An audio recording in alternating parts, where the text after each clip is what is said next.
Well, Dr. Kohli, it's great to see you here. Great to see you, Danny. It's an awkward topic to talk about, but I want to talk to you about it. It's a really important one. I want to have the sex talk with you. I love it, and I think it is so important for us to talk about sex. Good. And I want to talk specifically about what's happening in the elderly community. It sounds like a lot of the elderly community right now is getting a little busy.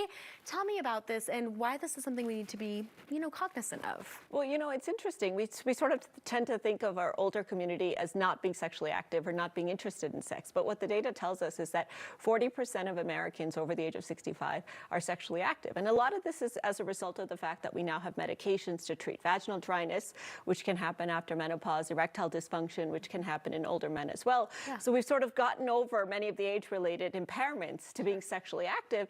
And there are a lot of dating apps out there, actually, for seniors that are really making it easy for seniors to start having more sex. Interesting. Okay. And I mean, we love this for our elderly community. I think this is so wonderful. But what do people who are older than 65 years old need to remember or maybe even think about or worry about when it comes to having sex that age? Well, it's good that they're getting out there, that they're being sexual, they're being physically active. But the concern is that the rate of sexually transmitted infections in our older Americans has actually doubled in the last decade. And the CDC issued all this data to sort of raise awareness of the fact that our seniors are having more sexually transmitted infections, chlamydia, gonorrhea, syphilis, genital warts, a whole host of infections. And I think, Danny, there's two kind of main reasons for this.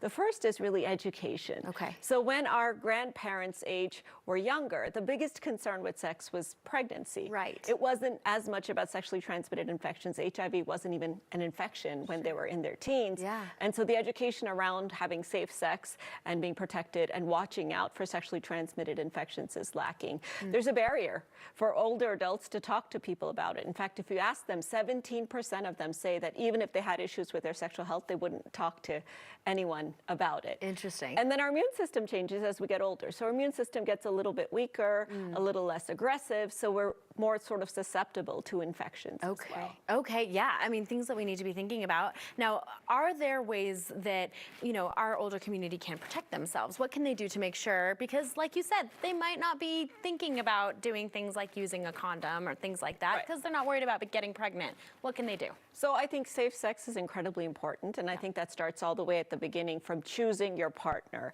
So really normalizing that conversation around sex. If you're going to have multiple partners, especially, but even just for a single partner, who else they might be sexually active with, because remember that old saying, whoever you're sexually active with, you're active with every one of their partners as well. And so it's really important to have the conversation about, especially nursing homes and places where there's sort of closed communities where, people are being sexually active, that you're having that conversation. Using barrier protection is really important, and not for pregnancy, but for protecting yourself from risk of sexually transmitted infections. So using condoms and such is really important. And then talking to your doctor about your specific health problems, especially conditions like heart disease, for example, and what precautions you might need to take. Yes, and I want to bring that up quickly as well. I mean, you're a cardiologist. We want to talk about the heart too. Obviously, being active like this could potentially pose risks when it comes to heart disease and just your heart in general. So what do people need to be thinking about? So sex is a stress test on your heart. It raises your blood pressure, raises your heart rate. It's a physical activity.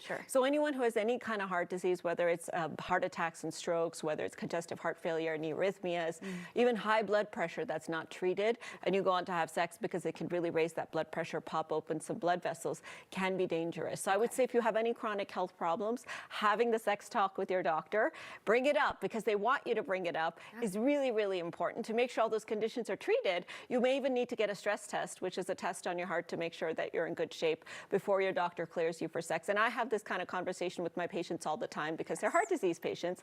After bypass surgery or after heart attack, how soon can you start having sex again? But important to talk about it so we can do it safely. Definitely. An uncomfortable conversation potentially, but an important one regardless. Dr. Kohli, thank you for having the sex talk with us today. We appreciate it. Sure.